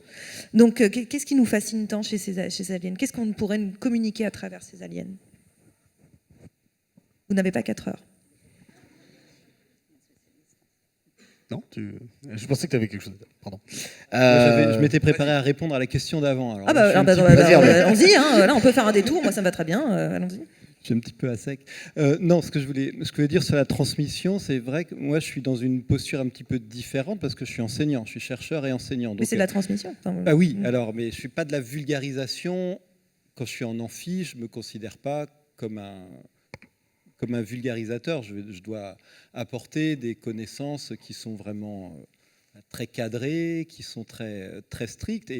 Mais le rôle, c'est justement de rendre ces choses intéressantes. Et l'espace, l'astronomie, et même la science-fiction, parce que parfois j'intègre des petits extraits de films de SF dans mes cours. Ça permet justement d'accrocher l'intérêt, le regard des étudiants et leur dire, voilà, regardez là. Parfois, par exemple, j'ai un extrait de Riddick. On voit, ils sont sur une planète qui est extrême, qui est très chaude, c'est une planète de prison. Et puis, alors, voilà, je leur parle de Mercure à ce moment-là, une planète qui peut être très chaude d'un côté, très froide de l'autre. Et puis, la notion de ce qu'est le Terminateur, cette région entre le jour et la nuit. Et on voit dans le film, ils essayent de s'échapper. Et je leur dis, alors, mais voilà, qu'est-ce qu'on peut déduire dans ce film de la planète? Donc, on les voit qui courent. Donc, c'est-à-dire qu'il y a une atmosphère. Ça veut dire qu'ils peuvent respirer. Ça permet de construire, rien que sur un extrait de quelques minutes, tout un discours de planétologie. C'est-à-dire, on voit un monde imaginaire qui est décrit, et puis, sans critiquer le film, essayer d'en sortir les éléments physiques, les éléments chimiques qui nous renseignent sur la planète. Donc, je pense que c'est aussi un outil de pédagogie. Et je pense que de toute façon, la plupart de mes collègues qui sont dans la recherche en astro, je ne serais pas surpris que 90-95% soient à la base des fans de SF qui ont été aiguillés dans cette direction par leur amour et par leur fascination de la SF et toute la mythologie qui va autour. Je ne garantis pas le nombre, mais en 6 ans de méthode scientifique, je peux te dire que pas seulement en astrophysique, mais il y a énormément de chercheurs et de chercheuses qui sont globalement des lecteurs de science-fiction. Moi, la fin d'émission se terminait souvent en disant « Et alors, à ce propos, j'ai entendu votre émission de SF, vous pourriez me conseiller un roman ou un truc ?» Voilà. Donc ça marche vraiment. Et juste un truc, si vous voulez me remettre juste l'image d'avant, je vais vous montrer un truc que vous ne connaissez certainement pas sur Alien. Vous allez partir avec un petit fun fact. Vous voyez cet alien qu'on voit, donc on est sur la scène finale du premier. Bien, si vous regardez bien sous le dôme, on voit qu'il y a un crâne. Et en fait, il y avait un crâne à l'origine qui était prévu sous le dôme et qu'on voit quasiment jamais parce que l'alien est en permanence sous-exposé, mais qui va disparaître complètement de la suite de la mythologie. Mais quand on voit les dessins de Giger originaux, en fait, il y a un crâne sous le dôme. Donc l'alien a quelque chose d'encore humain, et dans une fin que Ridley Scott ne tournera pas, mais qui est une fin initiale, c'est Ripley qui se fait tuer, et en fait l'alien revient, et d'un seul coup ouvre le transcom, et commence à parler, et il imite la voix de Dallas, et donc en fait l'alien, c'est aussi un peu nous, et c'est aussi un peu les êtres humains, voilà. Donc on en revient à ma question, j'y reviendrai encore après, sur la place de l'alien. Oui, voilà, il me fait peur cet alien, lui. Oui, pour répondre à la question de l'alien par rapport à... Est-ce que vous suivez? Parce que c'est vrai qu'on fait... Voilà. Mais c'est ça la science-fiction, c'est suivre aussi. Ouais. Je me disais que c'était un petit peu cette expérience d'un regard décalé qu'on pouvait avoir sur soi-même et moi je l'ai ressenti, alors sans voir d'extraterrestres par le hublot de la station spatiale, mais c'est vrai quand on regarde la planète à distance, un regard à distance, ce qu'on appelle un peu cette overview, ce regard assez global sur la planète, on change sa façon de considérer les choses par ce regard décalé. Et je pense justement que l'alien, c'est aussi une façon de sortir de son silo anthropocentrique, de réfléchir toujours, que ce soit vis-à-vis du végétal, de tout ce qui nous entoure, de le ramener toujours à notre pensée d'humain. Je pense que l'alien nous force à décaler, à sortir de cet anthropocentrisme et puis voilà, d'entrer dans des possibles qu'on a envie d'explorer aussi, et qui vont nous enrichir. Ça nous permet de sortir un peu de nous-mêmes. C'est l'idée d'aller vers l'autre aussi, finalement, puisque l'alien... L'autre que notre humain... Voilà, que soit, c'est-à-dire une autre forme, un autre... s'enrichir de l'autre, aller vers l'autre, puisqu'il est complètement différent de nous, littéralement. Encore une fois, je reviens sur l'alien, ou le Predator d'ailleurs, ou E.T., mes chaussettes. Mais clairement, vous le disiez un petit peu aussi tout à l'heure, Marie, en fait, quand vous parliez de la planète sauvage, c'est l'idée de s'enrichir de la culture de l'autre, aller vers l'autre, et donc de s'intéresser au vivant, en fait. Donc est-ce que le cinéma, c'est aussi, et la science-fiction, c'est une manière de s'intéresser au vivant ? Oui, du coup. Moi, c'est vrai que Alien, j'en parle beaucoup en conférence pour faire Enfin, je trouve que la science-fiction, c'est un genre qui permet de faire des ponts avec plein de sujets, des formes artistiques, mais aussi des sujets scientifiques. Et par exemple, je fais des conférences sur le bestiaire d'Alien et je recoupe... Enfin voilà, je dis, on part d'un constat, ces créatures sont horribles, elles sont terrifiantes, elles ont des formes horribles, et en même temps, dans le vivant, il existe des formes de vie presque similaires, on va dire, ou aux capacités qui peuvent ressembler à certaines caractéristiques du xénomorphe. Par exemple, le xénomorphe a une espèce de mâchoire affreuse et visqueuse qui sort. Et en fait, si on s'intéresse aux vivants, voilà, très, très beau, aux vivants qui nous entourent, nous, on se rend compte que, par exemple, la murène est dotée d'une première paire de mâchoires qu'elle peut ouvrir et fermer comme ça, qui lui permettent de saisir une proie. Mais elle est aussi dotée de mâchoires qu'on dit pharyngiennes et qui vont, en fait, qui sont pareilles. C'est une seconde paire de mâchoires qui va attraper la nourriture et la tracter au fond de son œsophage. Et du coup, ça permet de recouper avec plein de sujets comme ça et d'élargir la vision du vivant de tout le monde. Donc je trouve que c'est des super leviers pédagogiques pour ça et de se dire, waouh, mais en fait, c'est ouf, c'est de la science-fiction, c'est de la fiction, ça n'existe pas. Ouais, mais en fait... Et puis quand on voit le travail de Giger autour de l'alien, on se rend compte aussi qu'il s'est basé sur des choses qui existaient aussi pour que ça soit gênant et malaisant dans le sens où c'est plausible, en fait, où ça fonctionne justement sur ces espèces un peu sociales, le parasitisme, tout ça. Donc voilà, je trouve que c'est un genre qui tend à la pédagogie et je trouve ça très chouette. Donc en fait, ce qui est assez chouette avec cette science-fiction qui est la thématique de ces mycéliades, c'est que à la fois, évidemment, c'est du divertissement, évidemment, on a envie, on est à fond dans le film, j'ai envie de dire, on est complètement passionné, mais il y a le moyen d'apprendre des choses, d'aller vers autre chose, d'aller vers d'autres mondes aussi, Théo, puisque c'est ça un peu ce que vous travaillez dans Balade mentale, c'est d'aller dans l'espace, dans ces autres mondes. En fait, c'est l'exploration, la science-fiction. En fait, c'est un prétexte, pas forcément, mais des fois, c'est simplement un prétexte pour poser des questions ou des situations. Ça me fait penser à... Alors, c'est pas un film, peut-être ça a été adapté. Il y a un auteur que j'aime beaucoup, mais j'ai l'impression qu'il écrit un peu toujours la même chose, mais excessivement bien, qui s'appelle Robert Charles Wilson. Et il y a un bouquin qui s'appelle Les Chronolithes, où en fait, du jour au lendemain, comme ça, il y a des espèces d'énormes chronolithes qui tombent sur Terre. Et en fait, il ne se passe strictement rien. C'est-à-dire qu'en gros, en creux, on comprend que c'est une civilisation extraterrestre, extrêmement intelligente, on suppose, dotée de toute puissance technologique. Et il n'y a aucun échange. C'est une matière qui est imperméable.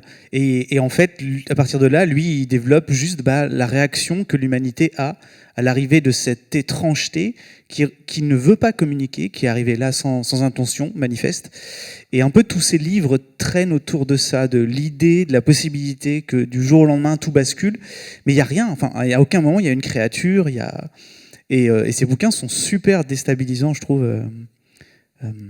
Voilà. Finalement, ça parle de nous aussi, puisqu'en fait, finalement, s'il ne demande rien, s'il n'a aucun rapport, ce qu'on va étudier, c'est la réaction de l'humain, en fait. Ouais. Parler des aliens, c'est parler de soi. Non, mais ce qui est génial chez Wilson, c'est que ce concept-là, il va le décliner dans plusieurs bouquins, dans Spin, dans le Dernier jour au paradis, où il développe l'idée qu'en fait, cette présence extraterrestre, c'est en fait l'aboutissement absolu et total de toute civilisation, et donc ce sont finalement le produit de la création humaine globalement, c'est-à-dire des machines autoréplicantes qui peuvent faire de la chimie froide dans l'espace lointain et qui forment une sorte de réseau à peine conscient de lui-même, mais qui véhicule tout de même la mémoire et la connaissance totale de quasiment l'histoire de l'univers et qui, à un moment donné, rentre en contact d'une manière ou d'une autre avec la Terre d'une façon ou d'une autre. Et je trouve que c'est là aussi, pour rejoindre ce que vous disiez, Perrine, c'est l'extension de nous, c'est ce qui est à la fois radicalement différent parce que ça n'a plus rien à voir avec le vivant tel qu'on le connaît, et pourtant c'est les traces de ce que le vivant a produit de plus abouti. Et ça, je trouve que c'est une idée absolument passionnante, et il faut lire Wilson, il faut lire les chronolithes, il faut lire Spin, la trilogie Spin. Si vous n'avez pas lu ça, Spin, c'est peut-être le meilleur bouquin de SF du 21e siècle. Tu leur as spoilé la fin, par contre. Non, pas du tout. Non. Non, mais vous avez Pas du déjà tout. Ça n'a rien à voir. tout oublié. Je n'ai rien dit. N'écoutez pas Je ne cet suis homme. pas là, d'ailleurs. N'écoutez pas.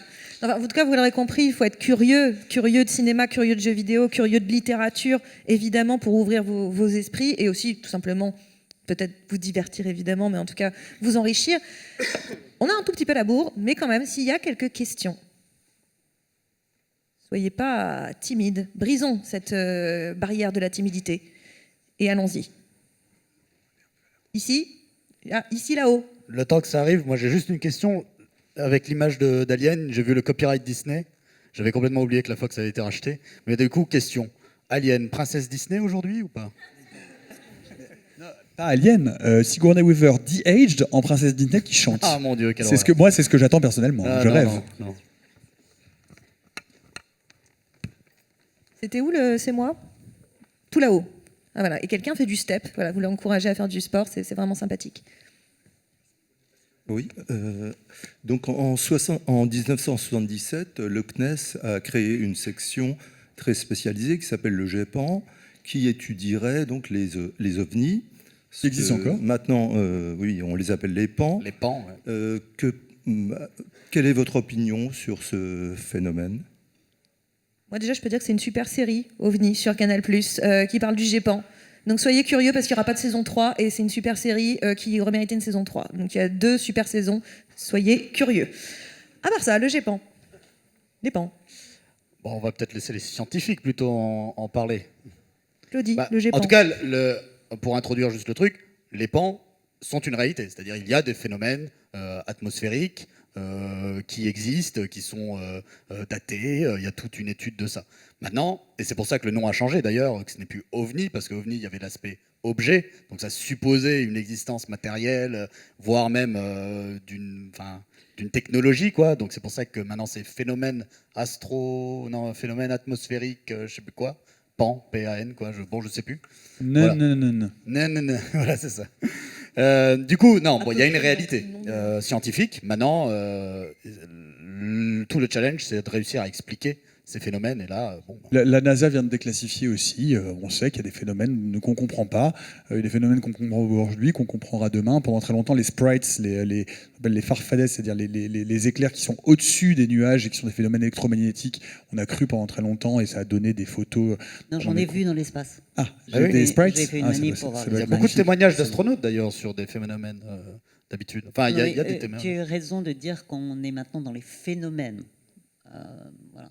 Par rapport aux objets. Et il y a effectivement une grande proportion de choses qui sont maintenant expliquées parce qu'on a des technologies plus performantes qui permettent de comprendre, et puis encore des choses non identifiées, non comprises, qui le seront potentiellement, sauf si Alien vient nous rendre visite.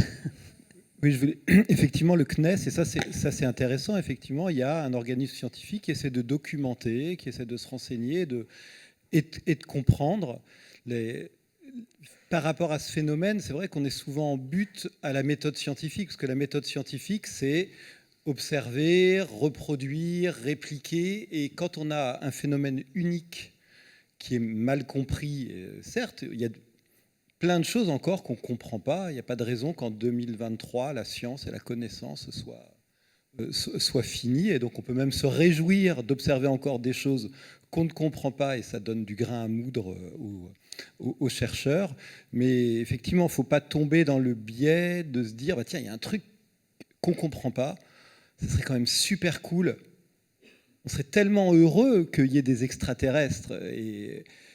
Mais il ne faut pas prendre ses désirs pour des réalités. Il faut rester justement, notre rôle de scientifique, c'est pas d'être des bougons aigris et quoi que ce soit, c'est de se dire ok, il y a un truc qu'on ne comprend pas, on va essayer de le documenter, et puis peut-être qu'il faudra attendre 10 ans, 20 ans, 100 ans pour qu'on comprenne, mais c'est l'intérêt et les limites de la démarche scientifique. Vous l'avez dit, Hervé, ça serait quand même super cool. Ouais. Moi, Non, bien sûr, je sais, c'est ça pour vous embêter. si je peux plomber l'ambiance complètement, puisqu'on parlait du paradoxe de Fermi, le paradoxe de Fermi, c'est de dire, puisqu'il y a tant d'étoiles, tant de galaxies avec tant de planètes, statistiquement, pourquoi est-ce qu'on n'a pas rentré en contact avec une civilisation? Puisque statistiquement, il y a de la vie ailleurs. Maintenant, plus personne n'en doute. C'est pas possible qu'il n'y ait pas de vie ailleurs. Et statistiquement, vu le nombre d'étoiles et de planètes, il y a certainement de la vie évoluée ailleurs. Personne n'en doute vraiment. Le problème, et c'est un problème finalement qu'aujourd'hui, auquel à peu près toute la communauté scientifique et astrophysique s'accorde, c'est juste un problème de distance et de temps. On oublie que le système le plus proche de nous, il est à 4 années-lumière, c'est Proxima du Centaure, c'est un système triple. 4 années-lumière, ça veut dire qu'aujourd'hui, pour dire bonjour, si on dit bonjour, et que les gens reçoivent immédiatement notre bonjour et qu'ils renvoient la bonjour, il faut 8 ans. D'accord ? De 8 ans pour juste dire bonjour, bonjour. Donc ça fait une conversation téléphonique un peu longue. Il faut dire que notre système solaire a 4,5 milliards d'années. 4,5 milliards d'années, nous, on émet depuis 60 ans. Donc 60 ans sur 4,5 milliards d'années, c'est rien du tout. Peut-être qu'il y a une planète sur Proxima du Centaure qui a eu de la vie évoluée, puis ça s'est mal passé, puis ça a disparu. Allez, même très très proche de nous, il y a 10 millions d'années, il n'y a plus personne. La synchronicité, statistiquement, ça s'effondre. C'est-à-dire que pour qu'il y ait dans une bulle autour de nous des gens suffisamment proches avec qui on puisse être en mesure de communiquer, ne serait-ce que par onde, même pas d'y aller, puisqu'on ne peut pas se déplacer aujourd'hui à la vitesse supérieure à la vitesse de la lumière, mais on n'est même pas capable de se déplacer à 1% de la vitesse de la lumière. Vous allez me dire, c'est technologique. Normalement, on ne peut pas dépasser la vitesse de la lumière. Peut-être qu'on peut aller... Mais bon, tout ça, ça commence à faire tomber les statistiques très loin. Et donc, pour qu'il y ait une civilisation qui soit capable de communiquer en même temps que nous, dans un rayon où ce soit accessible, les probabilités sont malheureusement proches de zéro. Donc il y a peu de chances qu'on communique avec des extraterrestres ou qu'on voit des ovnis, sauf évidemment s'ils ont accès à des technologies extrêmement développées. Donc il reste une petite chance, il ne faut pas dire que ce n'est pas possible. Zéro, ça n'existe jamais complètement, mais néanmoins les chances sont maigres. Désolé. Juste pour ajouter quelque chose sur les observations prétendues d'OVNI, il y a aussi, on peut retourner la question en se disant, est-ce que s'ils sont capables de traverser l'espace interstellaire avec les technologies que ça demande, est-ce qu'ils ne seraient pas capables de se rendre discrets à arriver chez nous, ou est-ce qu'ils sont là avec des gros sabots à laisser des grosses traces? Donc soit ils choisissent, enfin peut-être qu'ils décident de laisser des traces subliminales juste pour qu'on puisse les capter sans se manifester. Ça peut aussi être un intérêt de leur part, mais... Voilà. Et surtout pour faire peur à Marcel et Philippine dans leur champ quelque part au fin fond. Voilà, malheureusement voilà, c'est ça. Donc, peut-être, ils ont peut-être un king sur les paysans américains, je sais pas. Ça peut arriver à des gens très bien. Pourquoi tu me tends ? Pas du tout. Il y a des sites spécialisés. Non. Donc on a encore vraiment besoin de science-fiction pour se projeter au-delà. Et si on revient à la science plutôt qu'à la science-fiction, simplement pour signaler, et puis tu pourras en parler peut-être plus précisément, qu'il y a des missions sur Mars en ce moment où on essaie d'aller trouver ces biosignatures en explorant plus en profondeur que simplement sur la surface, en train de collecter des échantillons, avec des missions qui potentiellement ramèneront ces échantillons de Mars. Puis comme on a évoqué tout à l'heure les lunes glacées des planètes géantes, savoir que cette année, avec l'Agence spatiale européenne, il va y avoir la sonde JUICE qui va partir explorer justement les lunes glacées de Jupiter. Donc voilà, on a aussi de la recherche et de la science. Mais pour ce qui est des civilisations complètes, là, on va laisser la place à la science-fiction. Ouais, et on peut là pour le coup être assez confiant, ça ne veut pas dire sûr, mais confiant sur le fait qu'on va, à un moment donné, trouver vraisemblablement des traces de vie quelque part dans notre système solaire, Mars, les nuages de Vénus, les océans d'Europe ou de Ganymède ou d'Encelade.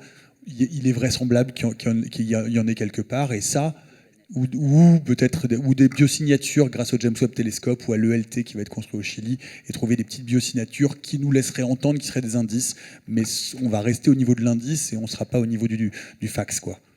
Mais sur l'aspect, la littérature est bien meilleure dans l'imagination de l'être extraterrestre, je dirais, parce que malheureusement, le cinéma, pour des raisons de mise en scène, de scénarisation, etc., on reste quand même sur des modèles un petit peu anthropomorphiques, parce que c'est ce que je reproche souvent au cinéma de science-fiction. Même l'alien, qui représente une forme d'altérité quand même assez forte, on reste sur un bipède avec des bras et des jambes. Après, il est issu aussi de la biologie humaine, ça peut s'expliquer. Mais en l'occurrence, l'une des raisons du paradoxe de Fermi aussi, ce serait que là, on essaye de prêter un petit peu des intentions humaines aux extraterrestres, c'est-à-dire le besoin de communiquer, ou la manière même de communiquer, ou même la manière même d'exister. C'est-à-dire que peut-être, dans l'infinité de l'espace, il y a des millions de civilisations, mais peut-être qu'elles n'existent pas du tout de la même manière que nous, elles ne s'expriment pas de la même manière que nous. Quand je parle de s'exprimer, c'est même pas, je parle pas de communication, là, je parle même le fait d'exprimer son existence, quoi. Ça se trouve, on les a déjà vus, on n'a pas remarqué, ils nous ont pas remarqué, on sera incapable de communiquer. Ça se trouve, on entrera en guerre ensemble sans même avoir réussi à se dire bonjour, juste parce qu'on a eu peur. C'est d'ailleurs la guerre éternelle d'Adelman, c'est le sujet. Enfin voilà. En fait, outre le fait que déjà les civilisations, si ça se trouve, elles sont toutes amenées à s'autodétruire. Je nous donne 200 ans encore. Et si ça se trouve, vous êtes là. Voilà. Si ça se trouve. Bonjour les extraterrestres. Je suis désolée, on m'a fait signe plusieurs fois qu'il fallait qu'on s'arrête. Alors, il y a pour vous dire, là tout de suite, vous pouvez retrouver cette personne qui a dit bonjour aux extraterrestres il y a 2 minutes, Nicolas Martin avec Simon Rio qui sont en dédicace, là tout de suite dehors, de Alien, la xénographie, si je ne dis pas de bêtises. Sachez aussi que dans cette quinzaine, je vous le dis, vous pouvez retrouver ces personnes qui sont là et qui sont belles et qui sont incroyables. Donc vous pouvez les retrouver pendant cette quinzaine un petit peu partout. Donc il y a la tournée Nexus 6 déjà qui sera dans 10 villes pendant le festival pour des rencontres en bibliothèque, pour discuter de SF et d'anime, et il y a des animations en salle, pardon, pour converser autour de films comme Premier Contact, c'est tout à l'heure. Premier Contact, vous n'oubliez pas, Starship Troopers ou Total Recall, et vous serez à Paris ce soir, Rouen, La Rochelle, Metz, attention. Strasbourg, oui je sais, Strasbourg, Épinal, Nancy, Créteil, Quimper et Douarnenez. Claudie Aigneret, vous serez également à Saint-Étienne le jeudi 9 février en soirée au Méliès en prélude de la journée du 11 février, journée internationale des femmes et des filles de science, sur la thématique Les femmes dans l'espace. Et vous interviendrez entre les projections de Proxima et d'Alien, justement. Ça sera l'occasion de voir d'autres films. Jeudi 9 février aussi, Marie, vous serez à 20h30 au cinéma Arcadia de alors je ne sais pas comment on dit, Rion. Pardon pour le massacre des noms. Projection du film Alien. Il est populaire celui-là. Alien, donc, de Ridley Scott, suivi d'une conférence Bestiaires, SF et animaux terrestres. Nicolas Martin, vous serez le 7 février à 17h à Hérouville-Saint-Clair à la bibliothèque pour un dialogue avec l'astrochimiste Caroline Fraissinet. Le 11 février à 19h à Tours pour une rencontre autour de, je vous le donne en mille, Alien, exactement. Le 14 février, et bonne Saint-Valentin à tous, à Bayonne, pour parler de Alien. Voilà, parce que c'est ça aussi la relation amoureuse. Pour qu'ils reviennent. Et enfin, Hervé Cotin, vous serez à Créteil via l'université. Vous organisez un bon nombre d'événements dans la médiathèque de l'université. Projection de Premier Contact, on y revient, et de Total Recall notamment. Et d'ailleurs, ça sera présenté par un Nexus. Je crois qu'il y a un petit lien entre vous deux qui s'est créé. Oui. Et vous serez aussi à Redon, une conférence le 8 février en bibliothèque. La vie a-t-elle pu apparaître ailleurs que sur la Terre? Nous l'avons déjà pas mal évoqué, mais franchement, ça vaut le coup d'aller à Redon aussi pour en parler. Merci beaucoup à tous les 6. Merci à tous. Merci à toutes et à tous.